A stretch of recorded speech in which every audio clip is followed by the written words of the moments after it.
ओम।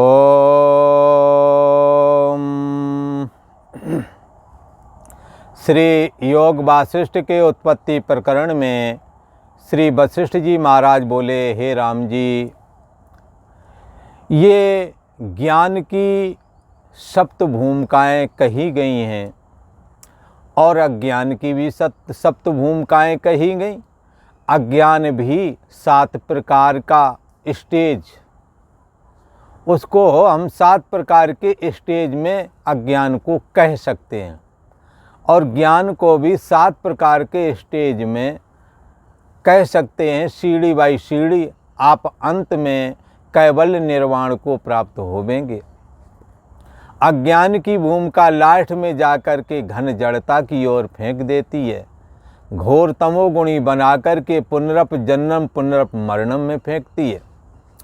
और ज्ञान की जो 7 भूमिकाएं हैं, जो 7 सीढ़ियां हैं, जो प्रथम सीढ़ी चढ़ जाता है वो दूसरी सीढ़ी पर चढ़ता है और दूसरी वाला तीसरी सीढ़ी पर चढ़ जाता है और चौथे में जाकर के ब्रह्म जो नगर है तो वो प्रवेश कर जाता है। साधक जो ब्रह्म सत्ता है, जो शुद्ध चैतन्य है, उसमें जीव प्रवेश कर जाता है, कैवल्य निर्वाण हो जाता है।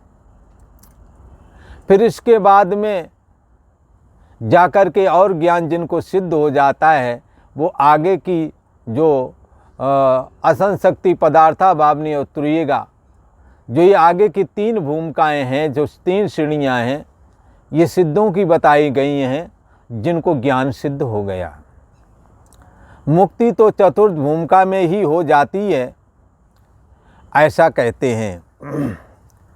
तो श्री वशिष्ठ जी महाराज कहते हैं, हे राम जी, विचार और शुभेच्छा सहित तत्व का अभ्यास करना।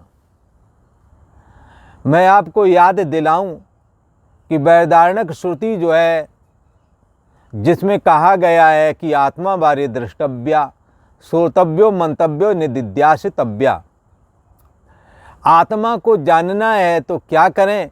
ऐसा जाकर के जब गुरुओं से पूछा, गुरु महाराज से पूछा, कौन से? श्रोत्रियम ब्रह्मनिष्ठम, क्योंकि ये पहले ही कह दिया गया है, अतातो ब्रह्म जिज्ञासा। जब ब्रह्म की जिज्ञासा हो तो फिर आप गुरु मेवा भी गच्छेत, गुरु के ही पास जाएं। और कौन से गुरु के पास जाएं? जो वेदों का पारदर्शी है और परमात्म सत्ता, जो ब्रह्म सत्ता है, जो अंतर्यामी आत्मा है, उसमें जिसने स्थिति प्राप्त कर ली हो, वो ही गुरु कहने योग्य है। जिसने साधनाएं उपासनाएं कर ली, व्रत उपवास तपस्या कर लिया, इसके बाद में भी शांति नहीं मिल रही है, उनके लिए कहा गया तद स गुरुमेवा भी गच्छेत। जिन्होंने अच्छे अच्छे कर्म किए, करने के बाद में अब लगता है बहुत कर्म कर लिए, अब क्या है, शांति नहीं मिल रही है, तो परिच्छ लोकान कर्म चितान ब्राह्मणों निर्वेद। ब्राह्मण को चाहिए कि वो वैराग्य धारण कर ले। कर्म के द्वारा प्राप्त होने योग्य जितने भी लोकांतर हैं, उनको ऐसा जान ले, समझ ले कि ये आने और जाने वाले हैं। ब्राह्मणों निर्वेद, ब्राह्मण को चाहिए कि वो निर्वेद वैराग्य धारण कर ले।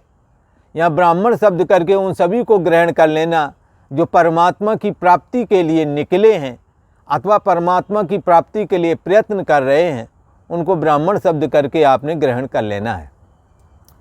तो ब्राह्मण को चाहिए, जिज्ञासु को चाहिए कि वो कर्म से प्राप्त होने वाले जो भी फल हैं वो नाशवान ही होते हैं।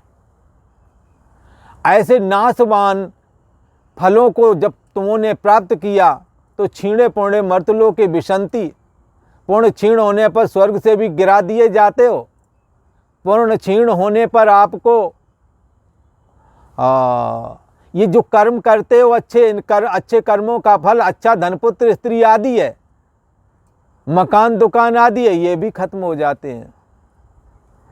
इस संसार में कोई चीज़ स्थिर नहीं है, ऐसा परीक्षा कर लेना चाहिए। और ऐसा परीक्षा करके जब जान लिया कि कर्म के द्वारा जो भी फल मिलता है नाशवान मिलता है, अब अविनाशी कैसे मिले, तब क्या करें? अता तो ब्रह्म जिज्ञासा। अब तुम ब्रह्म की जिज्ञासा करो, ठीक है ब्रह्म की जिज्ञासा करता हूँ, पर कहाँ जाऊँ? तद विज्ञानार्थम, यदि उस ब्रह्म को जानना है, गुरुमेवाभिगच्छेत्, तो गुरु जी के ही पास में जावें। समित पाणी श्रोत्रियम ब्रह्मनिष्ठम, अरे गुरु जी के लिए उन श्रोत्रिय ब्रह्मनिष्ठ जो महान आत्मा गुरु हैं, महापुरुष हैं, उन्हों के लिए कुछ भेंट लेके जाओ। आपके पास धन है, धन लेके जाओ। खाने पीने की कुछ मीठा मीठा हो वो ले लो, धन नहीं तो। अगर वो भी नहीं तुम्हारे को लिया जाता है, नहीं इतने पैसे होते हैं बहुत बार कई लोगों के पास, तो फूल तोड़ के ले लो, फूल चढ़ा दो। और नहीं तो प्राचीन काल के ऋषियों में, चूंकि घर गृहस्थी वाले ऋषि भी हुआ करते थे, सन्यासी भी हुआ करते थे, आश्रम में लकड़ी सबको ज़रूरत हुआ करती थी, इसलिए लकड़ी का गट्ठा बांध के लिए जाओ। थोड़ी सी लकड़ी ले जाओ और रख दो, इसी से गुरु महाराज खुश हो जाएंगे। भेंट लेकर के जाए और उन गुरुओं के माध्यम से आत्मा बारे दृष्टव्या, आत्मा को जाने। कैसे जाने? बोले श्रोतव्यो, सुन करके। बोले सुन करके कैसे जान लेंगे? बोले सुन करके तुमने अपने माँ बाप को जाना है, सुन करके ही तो जाना है। ये मम्मी है, ये पापा, किसी ने तुम्हें सुनाया है तभी आप जाने ये मम्मी पापा हैं। आप सुन करके ही सब कुछ जानते हैं। आपको ये सुनाया गया किसी की लड़की ये तुम्हारी पत्नी है, उस दिन से तुम पत्नी मानने लगे। लड़की को सुना दिया ये तुम्हारा पति है, उस दिन से पति मानने लगे। आप सुनने से ही सब मानते हैं। आपने सुनते सुनते ही ये सारा दुनिया बना लिया है अपना। आप सुन करके ही पकड़ लेते हैं। इसलिए जो पकड़ा है उसको छोड़ने के लिए, उस परम ब्रह्म परमात्मा को जानने के लिए भी सुनो। जब बहुकाल करिए सत्संगा, तब हुए हैं सब संशय भंगा। जब बहुत काल सत्संग करोगे तो सारे संशय मिट जाएंगे। आत्मा का श्रवण करो। आत्मा का श्रवण करने वाले के लिए चाहिए कि पहले वो यज्ञ दान तप आदि ये सारे यथाशक्ति जो हो सकता कर लेना चाहिए। जन्म जन्मांतर में अनेकों जन्मों से दान पुण्य व्रत उपवास आदि करते हुए जो साधक आते हैं, वो आत्मा के श्रवण के योग हो जाते हैं चित्त निर्मल होने की वजह से। जिन्होंने ये सब नहीं किया उनका चित्त निर्मल नहीं होता। जिन्होंने यज्ञ दान तप आदि नहीं किए वो गुरु आश्रम में जाकर के श्रोत्रिय ब्रह्मनिष्ठ यदि कोई साधु संत मिल जाए उसकी सेवा करें, सारी साधनाएं पूरी हो जाएंगी। यज्ञ नहीं कर पाए चलेगा, तप नहीं कर पाए चलेगा, दान नहीं दे पाए चलेगा, पर श्रोत्रिय ब्रह्मनिष्ठ गुरु की साधु संतों की सेवा करने को मिल जाए और दिल से सेवा करो और उनकी डांट फटकार सह लो और उसका बुरा न मानो, सह दुख शिकवा न करें, शिकायत लेकर के नहीं रखना। तो कहते हैं यज्ञ दान तप नहीं भी किया तो भी उसका जो फल तुम्हें है वो मिलेगा। इसलिए ये संतों की सेवा और सतशास्त्र का चिंतन, संत समागम, हरि कथा जग में दुर्लभ दोय, ये दो चीजें संसार में बड़ी दुर्लभ हैं। जो यज्ञ दान तप आदि नहीं कर सकते वो सेवा करें, उनको सब उसका फल यहीं से मिल जाएगा। जब चित्त निर्मल होता है, श्रोत्रिय ब्रह्मनिष्ठ के पास गए, गुरु महाराज के पास गए और आत्मा को वो जानना है, आत्मा की चर्चा गुरु महाराज करते ही हैं। तो बोले आत्मा को कैसे जाने? बोले श्रोतव्यो, सुनो। सुन करके तुम स्त्री पुरुष से पति पत्नी बन गए, सुन करके तुम पिता माता पिता बन गए, सुन करके तुम भाई बन गए, चाचा बन गए, ताया बन गए, तुम सब सुन सुन के बने। एक हो ऐसा नहीं जिसको तुमने आंख से देखा हो। कोई बता पाए कि हमारे माँ बाप कौन है अपने मन से, यदि ना बताया हो। आत्मा तुम हो, शरीर मन इंद्रियों को जो जानता है, जो बुद्धि का भी आश्रय प्रकाशक है वो आत्मा है। तद ब्रह्म, वही ब्रह्म है। तद विजिज्ञासा, उसको जानना चाहिए, तात्पर्य के निर्णय पूर्वक सुनना चाहिए। श्रोतव्यो, श्रोतव्यों की ही ज्ञान की प्रथम भूमिका शुभेच्छा बन जाती है।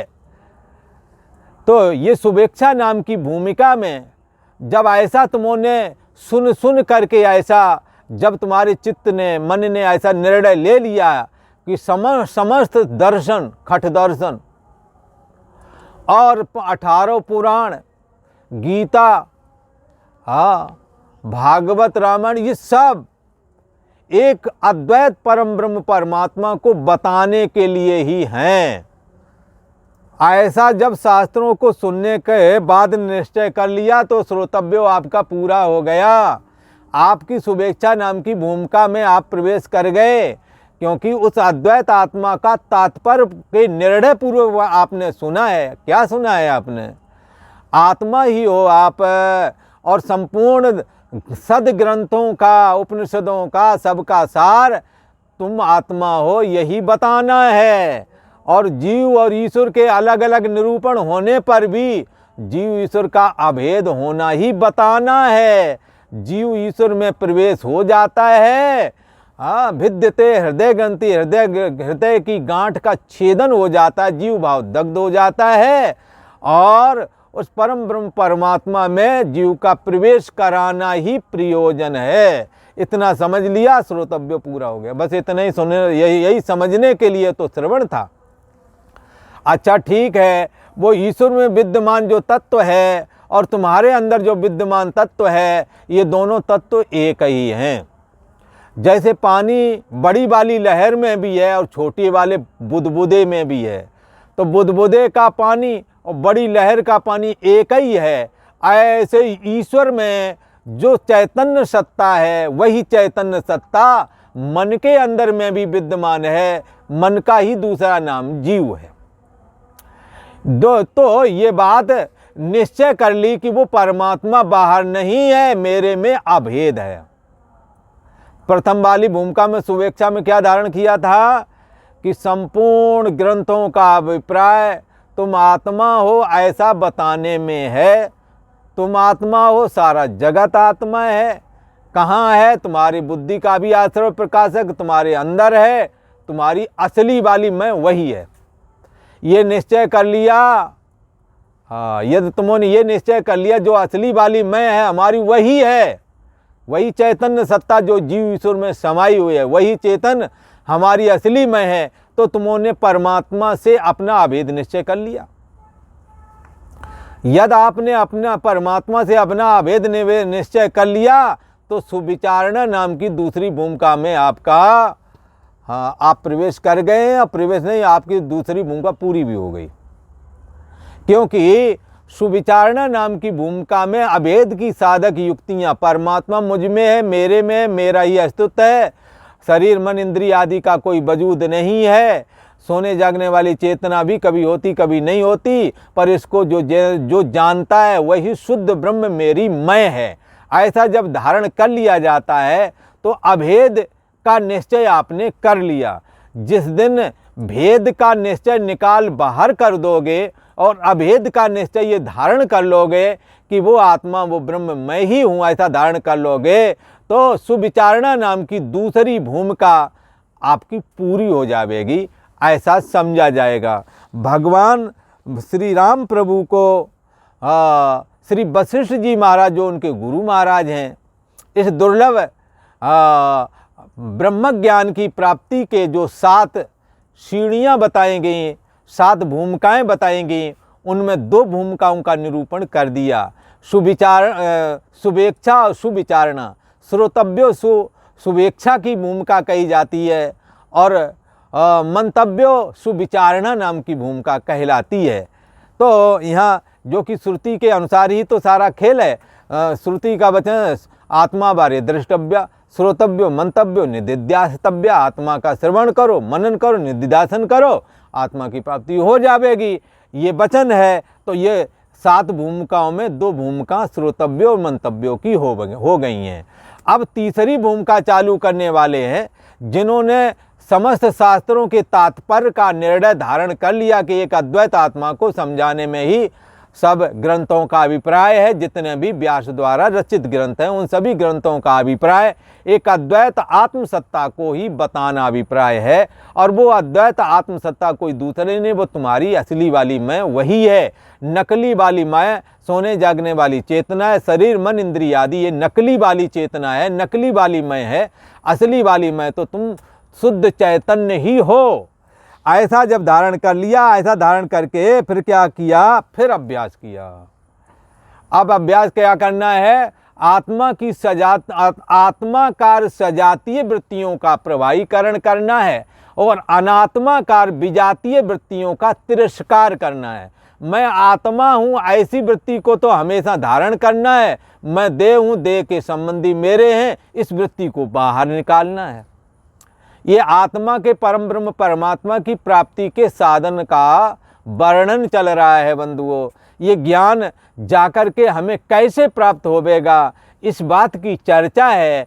तो पहले मैं तो सुन कर के निश्चय किया मैं आत्मा हूँ, दूसरी सुविचारणा में मनन करके और मनन के द्वारा अभेद का निश्चय कर लिया, दूसरी भूमिका भी पार करके अब तीसरी भूमिका में मनन का निश्चय ये हुआ कि मैं आत्मा ही हूँ, ऐसा निश्चय कर लिया को वो आत्मा कहीं बाहर नहीं, मैं ही हूँ। मेरी बुद्धि का जो आश्रय प्रकाशक है वो आत्मा है, वही असली मैं है, इनका कोई वजूद नहीं, ऐसा समझकर मैं आत्मा ही हूँ ऐसा धारण कर लिया। इसको कहते हैं मनन की भूमिका, इसी को सुविचारणा भी कहते हैं। अब आगे इतना कर तो लिया, फिर भी देहाकार वृत्ति नहीं टूटती, फिर भी देहाकार वृत्ति फुर जाती है, दिखने लगती है। ऐसी परिस्थिति में आत्माकार सजातीय वृत्तियों का प्रवाहीकरण करना और अनात्माकार विजातीय वृत्तियों का तिरस्कार करना। तिरस्कार का मतलब प्राथमिकता नहीं देना। आप साक्षी भाव में बैठ गए, आप बैठें और अंदर होशपूर्वक बैठें, जानना पना बाधित ना होने पाए, मैं हूँ और जान रहा हूँ, ऐसी साधना साक्षी साधना कहलाती है। आप बैठ जाएं, कुछ समय के बाद शरीर स्तंभित हो जाएगा, पर शरीर का भान भी धीरे धीरे खत्म हो जाएगा। शरीर स्तंभित है, अब कोई कहीं दुख दर्द नहीं है, ऐसा आपको एहसास होवेगा। शरीर एकदम पत्थर की शिलावत हो गया, आप जान रहे हैं। आपका मन भी इधर उधर जा रहा है, आप जान रहे हैं। आपका होना ना होना भी आपके द्वारा जाना जाएगा। उस चेतना का नाम है साक्षी चेतना। इस प्रकार से वो चैतन्य साधना, वो जो साक्षी चेतना है, सोहम अस्मि, वो मैं ही हूँ, उसी का नाम आत्मा है। तद ब्रह्म तद विजिज्ञासु, यही ब्रह्म है, इसी को जानना है, इसी को समझना है। कैसा करके जानना है, देह आदि मैं नहीं हूँ, देह से मैं अलग हो गया, जब स्तंभित हो गया तो देह का जानने वाला अलग स्पष्ट दिखता है।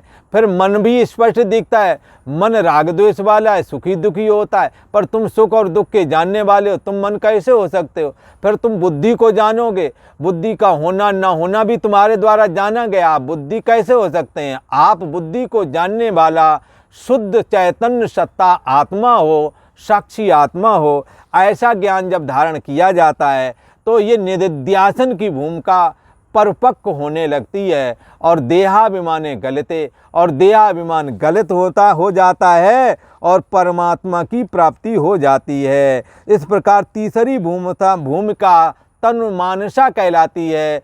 समस्त वासनाओं का अंत हो जाता है, सर्वाधिष्ठान ब्रह्म मैं हूँ, ऐसे शुद्ध चैतन्य आत्मसत्ता में स्थिति लाभ प्राप्त हो जाता है।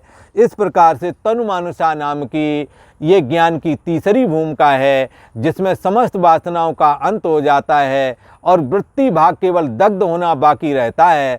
शुद्ध चैतन्य भाग और वृत्ति भाग दो चीज़ें रह जाती हैं। शुद्ध चैतन्यो हम करके जब धारण किया जाता है तो वृत्ति भी दग्ध हो जाती है, रह जाता है शुद्ध चैतन्य। तो ये है निध्यासन की परिपक्व अवस्था। तो आज इतना ही, आगे का प्रसंग आपको आगे वाले एपिसोड में सुनने को मिलेगा। ओम।